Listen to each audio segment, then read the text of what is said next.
big too. 'Cause I've got tiny hands. What's up, man? What you doing? Putting him over here and interrupt.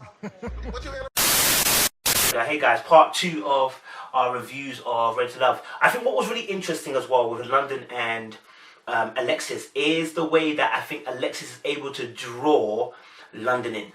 Okay, this, like I said to you, this is a game. It's a cat and mouse game, and this is a game also of biology, yeah? Your natural pre-instincts, okay? Something about Alexis draws most men in that place, okay? It's not just her looks, okay? This is something that you can't buy. It's a level of charisma and energy and sexual oozing, yeah, that comes from you that you can't buy. Can it be taught? Not really. It is something that is naturally within the person. They just run with that kind of level of charisma and confidence and vibe that makes people want to be drawn to them. Do you get what I'm saying? So when you see Alexis, look, Alexis doesn't dress to be a sexual object. She dresses sexy, but not to be a sexual object. There's a difference. Even when she was going to visit, even when she was going to the group mixer, wearing like a top with a hat, but it wasn't anything sexual at all with it. But she just looked good. You understand? And so what it's like, she knows how to dress. Number one, probably, but number two as well. It's just her. You understand? So when I see London and Alexis, it's so interesting. Let's break it down. Let's break it all the way down. Okay. So the very first thing you're seeing is that Alexis's hands are in his, and she's playing around saying, "Look how big your hands are, and my hands, they don't fit into yours." Now let me tell you something. She's so smart. And I don't even know if she knows what she's doing calculatedly in the sense of what it does to him. When a man like him has played football, okay, he is vindicated and validated by the size of himself. If he's a big lad, he's most likely going to be a certain type of footballer, and we laud it over them. Do you understand? It's a positive quality attribute to have. That he's large, that he's sizable, okay, that he's got a presence. It's good, positive traits. So when she then compares the fact that you got big hands, this is gonna boost his ego. Watch his, like, look at him, he's smiling the whole way through. Look, and then she said, "I've got small hands." Instant opposite comparison, yeah, gets him thinking about how he, as a large man, playing into his ego. How do I protect you? Yeah, it allows the man to be the man. Yeah, because he's an alpha dog, he subscribes to the traditions of what a male should be, the gender-specific role. So when it comes to protection-wise, listen, when she says, my little hand," instantly it makes her to be that innocent woman who just needs protection and who just needs saving. She's like a Lois Lane that needs Clark Kent, that needs Superman. And instantly, you see that she's drawing him in. Right? And it's a completely different game she's playing compared to Jimmy, right? Jimmy's a completely different game. I told you this. So watch the game that she's playing. What you see is obviously they're kicking and cackling, catching jokes, and you can see between the two as well. Look at how close they are. Look, there's barely any space.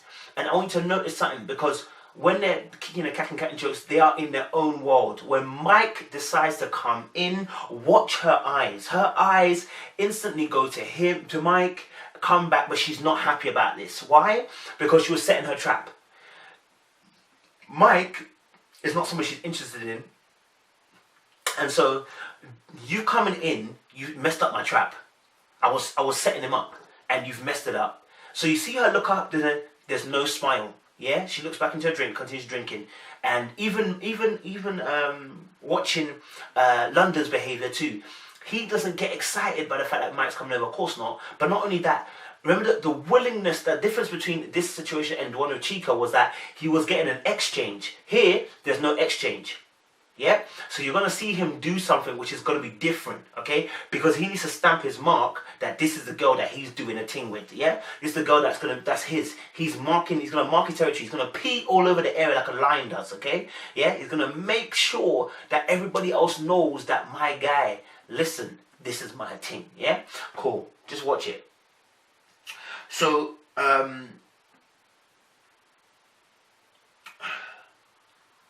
And Mike said as well, he came here to interrupt. Wrong words. Wrong words. Reason being because he himself is like a hyena, and them two are like lionesses. Lion and lionesses. So you come there with the I came in to interrupt. You're an annoying distraction. You're not on the level. You understand? You're not another lion. You're a hyena, and you're annoying, and you need to get out of it. And that's how I took. That's why I looked at them, and that's how I took it. I was like, because the when he came and sat down, he put his arm around. He tried to put his presence there. And what that did also is it moved London away. So London decided, okay, I'm going to pack up and leave. Now her trap is mashed up because she was just setting it nicely. She had him where she wanted. He was in her hand, literally. And you've come in, Mike, and come in and spoilt the business. I don't like you. And I'm going to make it very, very clear that I don't like you. Even though she said she was going to give him a chance, she made it very clear she don't like him. And we'll deep that as well. So what was interesting was that the token that London uses to make sure that Mike knows that, listen, this is a thing, that I'm going to do this thing. You understand? And see Alexis, and how he told Alexis that he was still playing this game and that they will continue this game later on. He took her hat. It's so important to understand this. Listen, personal item. Let me tell you a little story. When I was in school, okay, back in the day, there was this pretty girl that I really, really liked. Pretty girl. And we used to have the Just Do It bags, little small bags and that. Cool. So one thing that happened was, how do I draw? I was like, we're playing football in the back playground, and I was like, how do I draw this girl to come, and get this girl to come towards me, and then we can have a little bit of a chat. What came to my mind was, okay, she left her bag in the back playground. Let me take her bag. I'll put her bag on my back, and she'll come looking for it, and I'm like, I've got your bag. We can have a conversation. It didn't go down the way I thought it would. My girl came, yeah, alright, she came, and then she was cussing, saying, why have you put your big ass arm, and I was a fat kid, I ain't gonna lie to you, big ass arm in my little Just Do It bag, and you stretching it, and you're smelling off the football, She was just cussing. And I just gave her the bag, and I was like, okay, that didn't go the way that I thought it was gonna go, do you understand? But I understood what I was doing. I was taking the bag for a reason. It's to signify something. So him taking the hat off her head was a strategic move for both people in that place. For Alexis, letting Alexis know, listen, we're gonna continue this game, and I'm taking your hat to prove it, because you gotta come and get your hat. You understand? Or I gotta come and bring it to you. Deep the psyche of what man did. My man's so clever. But he probably doesn't even realize he's doing it. A lot of the movements that people do, like when you see alpha male, I don't want to say alpha males, when you see males who are used to playing a game, they do certain things and they don't even realize they're doing it. But this was such a strategic move. He took the hat, and what that did instantly was that Alexis's mind now is gone with the hat. Hold on a minute, he's got my hat. And she smiled when he took it, and it's like, okay, I have to go and get that later on. That's going to start a conversation again. Do you get what I'm saying? It's a game. And because they're both competitive, they want the game to continue. Alright, so now, fast forward now. You see obviously with Alexis as well. The first thing she does when they get to conversation, she shifts. She creates a space between the two of them, and then she puts her arm on the armrest, on the chair. Her arm comes up. That instantly was, again, she did it with Chika. It's a standoff position to say, hey, back the freak up. Back the freak up. And I'm not really interested, but I'm listening to you. I'm not being rude, but I ain't interested. And that's why her arm came up on the armrest, because it wasn't doing that when she was with London, was it? No, because she was engaged and being tactile. But she has no interest in doing that with Mike. So therefore, the arm had to come up. She could have left the arms by her side, but didn't. She moved it, and it's unconscious to let him know, I'm not interested. Do you understand? Do you know what I mean? I'm not feeling it. So yeah, and that ended the conversation real quick. And you see that obviously he was asking questions, but it just wasn't going. It wasn't dropping. And in the end, he was left alone. And in fact, he was left with even a chika, ashima, or whatever her name is. And in the end, nothing happened. Why? Because the truth of the factor is that she wasn't interested. And that's the truth. That's it, simply it. Obviously, I think, moving on from there, segueing on to, I think, it was interesting as well, because obviously Jimmy and Alexis as well is quite funny. I think watching them two is quite hilarious, because I feel like, although Alexis is playing a little bit with Jimmy, I really do think that Jimmy is her type. And the reason why I say I think that's her type, I think it's because it's the understated, funny guy who actually would make her heart warm. But she doesn't want to go with him because, like I said, you're trying to capture the king, and that's the game. You know, sometimes you're trying to go up. You're trying to shoot a shot well above what you want to shoot above. You try to shoot at the sexy thing that you want, but is it the one that you need? Sometimes we go for what we want rather than what we need, and we don't understand that. So, interesting enough, just talking about them two, even it's interesting because obviously Jimmy asks obviously why she was late. And then Terrell pumps in because she was packing your heart. Now, I thought people had saw the heart thing, but it's the way they cut the film. Nobody had seen the heart thing because obviously Alexis admitted that she never spoke to nobody, and Jimmy never spoke to nobody. Jimmy's not been saying anything to anybody. So we instantly get an idea that Jimmy's been talking. Now, why has Jimmy been talking? One, because he's got a loud mouth and he's a salesman. Two, because also he was boasting. He was boasting probably to the guy, saying that I gave a heart to Alexis, to the guys. Three, also as well. You know what it is? You know when you're shooting above your shot, when you're shooting above what you normally can do, sometimes you can go either one or two ways. You don't talk about anything at all. Like someone asks you, are you seeing anybody, or are you thinking about anybody? No, I'm single to the cling, and I've not even had any conversation with anybody. Completely understate it, or you do too much, or your lips are loose, and you start boasting and telling people, yeah, do you know I've been doing this, doing that, talking to her, Well, I think you can run still, and it's the second one. Definitely his mouth been open and talking, because obviously Alexis said she hadn't told nobody.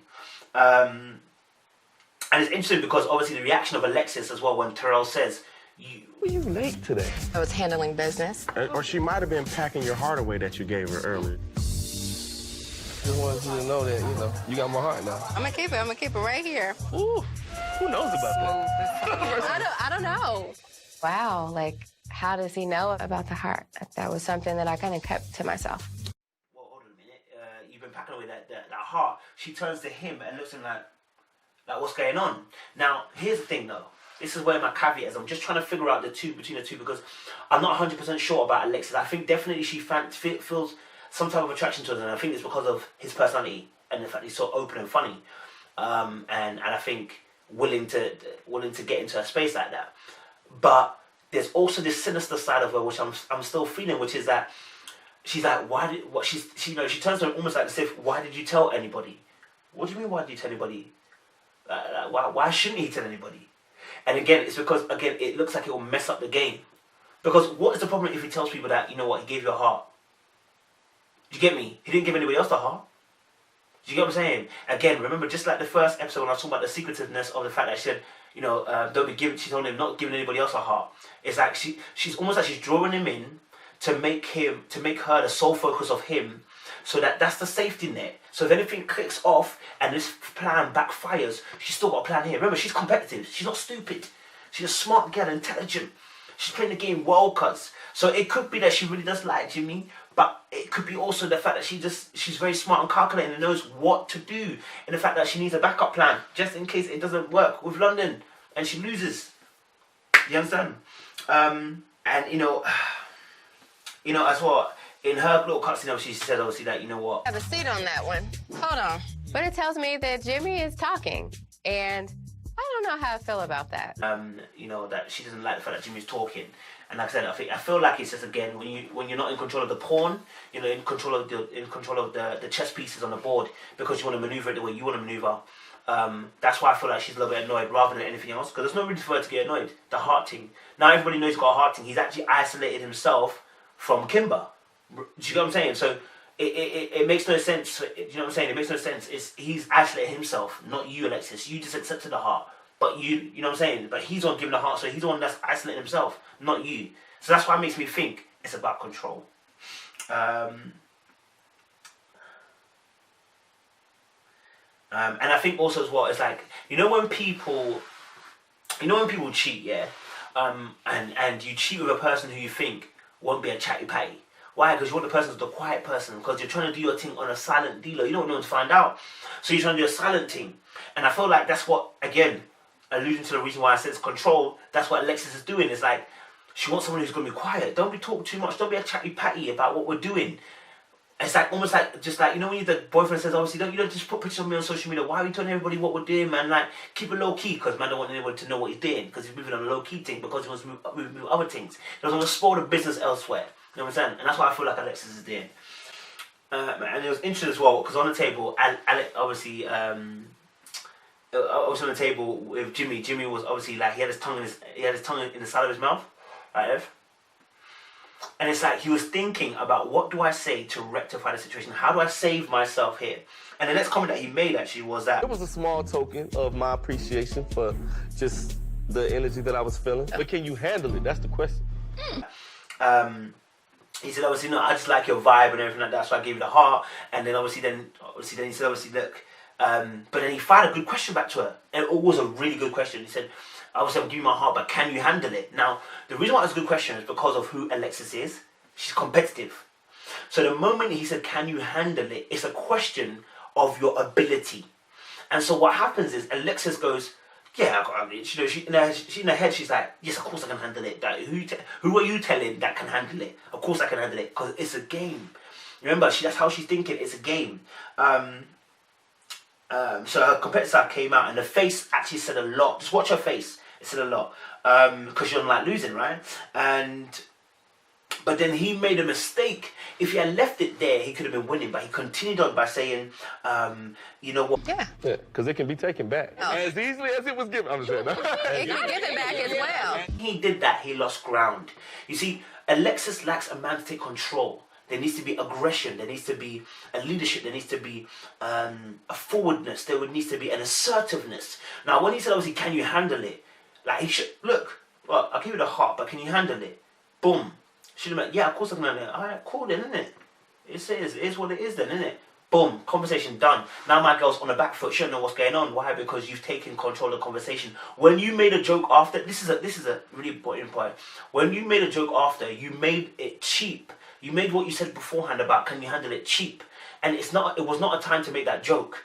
It was a time for you to be serious, because there's times to be serious. The Bible says there's a time and season for everything under the sun. There was a time to be joking, there's a time to be serious. That time was a time to be serious. You had one brownie point when you asked her that question, can you handle it? Because she was ready to say, yeah, of course I can handle it. But then when he made a joke about it can be given, it can be taken away, she then said, obviously, she didn't react by saying, and it can also be given back.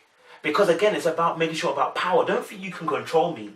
Nah, Jimmy. Nah, Jimmy, no. Don't think you can control me. I'm controlling you. Don't do that, Jimmy. Yeah? Jimmy John. Don't do that. Alright? Don't do that. We don't do that around him. So that was interesting as well, because like I said, you know, that's the difference between London and Jimmy. Again, these are the differences that make those men that type of man, and those guys, that type of guys. You understand? When they say something, they mean it, cuz when they say, listen, stop playing around. I'm not playing with you. Stop that nonsense. It's not cool anymore. Like, he said it. He ain't gonna bust a joke now and be like, yeah. No, he's not busting a joke. It is what it is. The mood has changed. Boom. Now that girl knows, okay, maybe today she might be a little bit pissed off, but next time she ain't doing the same thing. Do you understand? And it's one of the things I've learned from watching these type of guys who have been around me, that when they say something, they mean it. Yeah? When they say, listen, I will go and get another girl. I'm not even playing with you. You know he ain't joking. Fam, when I say it, oh, baby, no, I'll go and get another girl. No, I'm joking, dude. Almost like I can't. And that, I'm not saying that we should be doing this kind of thing, but I'm just saying that when I do that and make a joke like that, what it says is, I actually can't get a girl. That's why I'm joking around. Do you know what I'm saying? That's why I'm joking, because I can't get the girl. You understand? So when you say it with assertiveness, listen, I can go and get another girl. I'm not playing with you. Like, don't do that. That will put the seed in their mind that, right, he's actually serious and he could get another girl. I'm not saying anyone should do that. I'm just saying about the what happens when people say declarative. You see, look, men like Jimmy make declarative statements, but not with any particular boldness or assertiveness. When London says a statement like that is a declarative statement, it is a declarative statement. I've declared it. It is what it is. Done. You understand? That's the difference between London and Jimmy. You know what I'm saying? So yeah, it's going to be interesting to find out what happens again between them two. So we'll see what happens there. We'll see what happens there as well. Just going on to obviously then, just to see.